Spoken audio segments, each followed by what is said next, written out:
नमस्कार, मैं कमलेश कबीर आपका एक बार फिर स्वागत करता हूं इस नए एपिसोड में। आज के इस एपिसोड में हम बात करेंगे महाराष्ट्र के बीएमसी चुनाव की। चुनाव राज्य स्तर की किसी भी सरकार का नहीं है, लेकिन फिर भी यह चुनाव अपने आप में बड़ी अहमियत रखता है और यह तय करेगा कि महाराष्ट्र की आगे की जो राजनीति है उसकी दिशा और दशा दोनों कैसी होगी। क्योंकि ऑलमोस्ट अगर हम देखें तो भारत के 10 से 15 ऐसे राज्य जिनका जो वार्षिक बजट होता है उतना बीएमसी का बजट, अकेले बीएमसी का। इसलिए ये लड़ाई जो है वो चुनावी लड़ाई ये बड़ी महत्वपूर्ण हो जाती है। अब इस स्थिति में हम पहले भी चर्चा कर चुके हैं, क्योंकि कांग्रेस पार्टी के प्रभारी रमेश चेन्निथल्ला जो केरल की राजनीति से आते हैं, और वैसे कांग्रेस पार्टी के इस वक्त का अगर आप देखोगे तो बड़ा दिलचस्प भी है। राहुल गांधी के आसपास के लोग लेफ्ट विचारधारा से आते हैं, और लेफ्ट विचारधारा से जो लोग आते हैं वो खुद चुनाव नहीं लड़ते, वो दूसरे लोगों को चुनाव लड़वाते हैं। अब ऐसी स्थिति में आपने देखा कृष्णा अल्लावरू, मीनाक्षी नटराजन इस वक्त जो है वो तेलंगाना में है, और केरला के राजनीति से जो केरल में कभी नहीं रहे, दिल्ली में 15 साल से रहे वो व्यक्ति, क्योंकि अगर दिल्ली में रहता है तो आप समझ सकते हैं कि कांग्रेस का कितना करीबी होगा बड़े नेताओं का, तो वो इस वक्त महाराष्ट्र का चुनाव प्रभारी। लेकिन यहां पर नॉर्थ इंडिया और साउथ इंडिया में अगर आप देखोगे तो केरल की राजनीति और महाराष्ट्र की राजनीति उसमें रात दिन का फर्क है। क्योंकि केरल उस तरफ अगर आप देखोगे तो लेफ्ट विचारधारा से एलडीएफ यूडीएफ दो गठबंधन जो है वो इस वक्त राजनीति में है। अब जहां रमेश चेन्निथल्ला ने साफ तौर से यह कर दिया कि कांग्रेस पार्टी बीएमसी का चुनाव अकेले लड़ेगी, और दूसरी तरफ शिवसेना झोली फैलाए बैठी है कि किसी भी तरीके से कांग्रेस पार्टी उनके साथ गठबंधन कर ले, तो यह बड़ा धक्का लगा है शिवसेना को, शिवसेना के नजरिए से अगर हम देखते हैं तो। अब मामला जो है वो यहीं नहीं रुकता, मामला इससे आगे भी बढ़ता है, क्योंकि बीएमसी की वास्तविक स्थिति इस वक्त अगर हम देखें तो 2017 के बाद से 2022 में चुनाव होने थे, लेकिन 2022 में चुनाव नहीं हुए। लगातार चुनाव टलते चले गए, और अब सुप्रीम कोर्ट के हस्तक्षेप से 15 जनवरी को चुनाव होने वाले हैं। तो पिछले 25 साल से 1995 के बाद से अगर हम देखते हैं, या 2000 के बाद में हम देखते हैं, सीधे तौर पर अगर कहें तो बीएमसी में एक छत्तर राज हुआ शिवसेना का, और शिवसेना सत्ता में आई, और जिसको हम कहें कि भरपूर सीटों के साथ आई, तो वो आई भारतीय जनता पार्टी के गठबंधन के साथ, या फिर आप इसको जोड़कर देख सकते हैं राम मंदिर के आंदोलन के बाद। तो आप 2014 तक आइए और फिर 2018 तक। 2018 में स्थिति बनी 2019 के चुनावों को लेकर। 2019 के चुनाव हुए, लोकसभा चुनाव के बाद में विधानसभा चुनाव की बारी थी, और उस वक्त उद्धव ठाकरे को एक सपना दिखाया गया शरद पवार की तरफ से, क्योंकि सीधे तौर पर कहना चाहिए, क्योंकि महाराष्ट्र की राजनीति का चाणक्य शरद पवार को ही कहा जाता है। हालांकि इससे जो है वो कोई भी राजनीतिक विश्लेषक एग्री भी नहीं करेगा। क्यों नहीं करेगा? जो व्यक्ति, जब मैं ये कह रहा हूं कि क्यों एग्री नहीं करेगा, तो शरद पवार कांग्रेस पार्टी, या कांग्रेस पार्टी ने बहुत कुछ दिया, महाराष्ट्र का मुख्यमंत्री बनने दिया, लेकिन 98-99 में एक दौर आया जब ममता बनर्जी हो, शरद पवार हो, या फिर एक दो और नेता जिसको आप पता ही होगा पीए संगमा के साथ कांग्रेस पार्टी छोड़ दी। तो एक तरफ टीएमसी का निर्माण हुआ, जिसको कहे कि गठन हुआ, और दूसरी तरफ महाराष्ट्र में एनसीपी का। अब आप उसके बाद देखिए, एक तरफ आप टीएमसी को रखिए और दूसरी तरफ शरद पवार को देखिए। शरद पवार फिर भी जो है वो कांग्रेस पार्टी के आसपास ही नजर आए। आप यूपीए 1 देख लीजिए, चाहे आप यूपीए 2 देख लीजिए, या उसके बाद की जो राजनीति है बिहार महाराष्ट्र की, और अंततः जो गति शरद पवार के, जिसको कहें कि आंखों के नीचे हुई, तो आप कह सकते हैं कि महाराष्ट्र की राजनीति का चाणक्य नहीं, धृतराष्ट्र। पार्टी टूट गई। जिस पार्टी में मुख्यमंत्री का सपना दिखाकर अपने साथ लेकर आए, वो पार्टी तक टूट गई, पार्टी के सिंबल तक चले गए। और फिर भी अगर कोई व्यक्ति ये कहता है कि वो महाराष्ट्र की राजनीति के चाणक्य हैं, तो फिर चाणक्य ने किया क्या है? और फिर आज के संदर्भ में अगर हम देखते हैं तो कांग्रेस पार्टी की जो राजनीति, उस तरफ अगर हम नजर डालते हैं तो कांग्रेस पार्टी की राजनीति में कांग्रेस पार्टी ने, या हम कहें कि राहुल गांधी के जो आसपास के जिन लोगों की हम बात कर रहे हैं, चर्चा कर रहे हैं, अब उन लोगों ने यह तय कर लिया, मान लिया है कि कांग्रेस पार्टी सत्ता में तब आएगी जब लोग जो है वो नरेंद्र मोदी से ऊब जाएंगे, और तब तक कांग्रेस पार्टी को इंतजार करना पड़ेगा। अब क्यों करना पड़ेगा? क्योंकि आज की स्थिति में कांग्रेस पार्टी दूसरी राष्ट्रीय सबसे बड़ी राष्ट्रीय पार्टी है।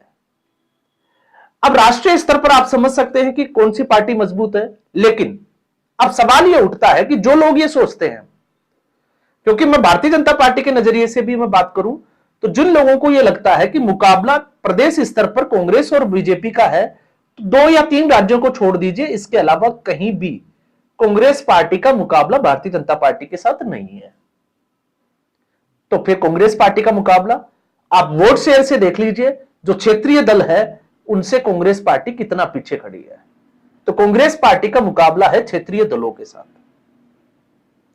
अब कांग्रेस पार्टी अगर वापस से खड़ी होना चाहती है, तो एक होता है कि संगठन के स्तर पर अपने आप को मजबूत करें और उसके बाद अपने आप को खड़ा करें।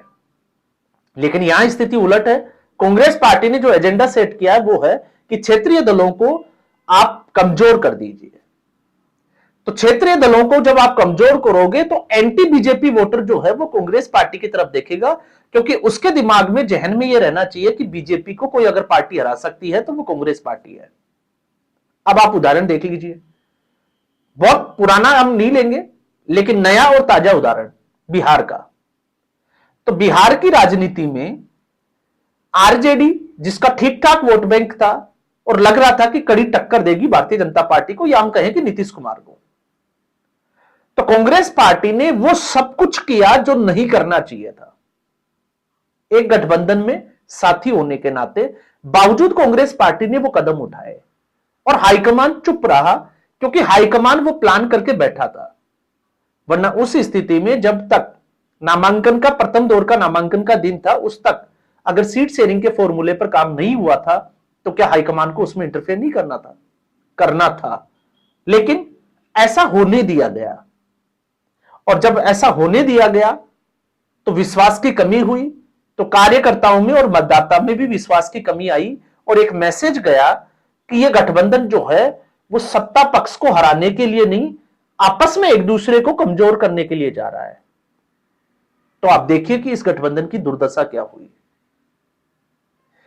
तो अब जो पॉलिसी कांग्रेस पार्टी लेकर आई है कि जैसे बिहार में आरजेडी को कमजोर कर दिया, अब आरजेडी को कमजोर इतना कर दिया कि अगर एक एमएलए छोड़कर चला जाता है तो तेजस्वी यादव नेता विपक्ष भी नहीं बन सकते। तो अब आप समझ सकते हैं कि स्थिति क्या है। अब आप देखिए महाराष्ट्र की बारी। अब महाराष्ट्र में भारतीय जनता पार्टी लगातार मजबूत होती जा रही है। अब भारतीय जनता पार्टी मजबूत होती जा रही है, तो दूसरी मजबूत पार्टी कौन सी हुआ करती थी? तो 2018 तक अगर आप देखोगे तो शिवसेना, तो शिवसेना और भारतीय जनता पार्टी। अब कांग्रेस पार्टी कई सालों से वहां पर नहीं है, तो कांग्रेस पार्टी ने शिवसेना को कमजोर करना है। अब शिवसेना को कमजोर करना है तो यह आखिरी चुनाव है, क्योंकि बीएमसी और बीएमसी के पास जो बजट है, रेवेन्यू है, वो जो जिसको हम कहें कि जो पिछड़े हुए राज्य हैं उनके बजट से ज्यादा है। तो अब कांग्रेस पार्टी भ्रष्टाचार को लेकर एक मुहिम चलाएगी, तो आरोप किसके ऊपर लगेंगे? शिवसेना के ऊपर। और शिवसेना अगर बीएमसी का चुनाव हार जाती है तो फिर आप सोचिए कि शिवसेना सरवाइव कैसे करेगी, क्योंकि महाराष्ट्र के अलावा उसकी राजनीति है नहीं। तो फिर अगले चुनाव में फिर एक बार जो है वो कांग्रेस पार्टी और भारतीय जनता पार्टी, और यही स्थिति कमोबेश जो है वो गुजरात में बनी हुई है, यही स्थिति जो है वो दिल्ली में भी हुई थी। तो कांग्रेस पार्टी ने अपना एजेंडा, और उसके बाद में है अखिलेश यादव, क्योंकि जब तक अखिलेश यादव को कांग्रेस पार्टी कमजोर नहीं करेगी तब तक कांग्रेस पार्टी का वोट शेयर नहीं बढ़ेगा। और क्यों नहीं बढ़ेगा? क्योंकि 30 से 40% अगर आज हम ओवरऑल नरेंद्र मोदी का ट्रैक रिकॉर्ड देखते हैं तो 30% के आसपास जिस राज्यों में बीजेपी की सरकार आती है, उन्हीं राज्यों की मैं बात कर रहा हूं, तो भी 30% के आसपास एंटी बीजेपी वोटर जरूर होता है। और एंटी बीजेपी वोटर वो कभी भारतीय जनता पार्टी के साथ नहीं आ सकता। तो ऐसी स्थिति में वो किस तरफ जाएगा? वो उस तरफ जाएगा जो भारतीय जनता पार्टी को चुनाव हरा सके।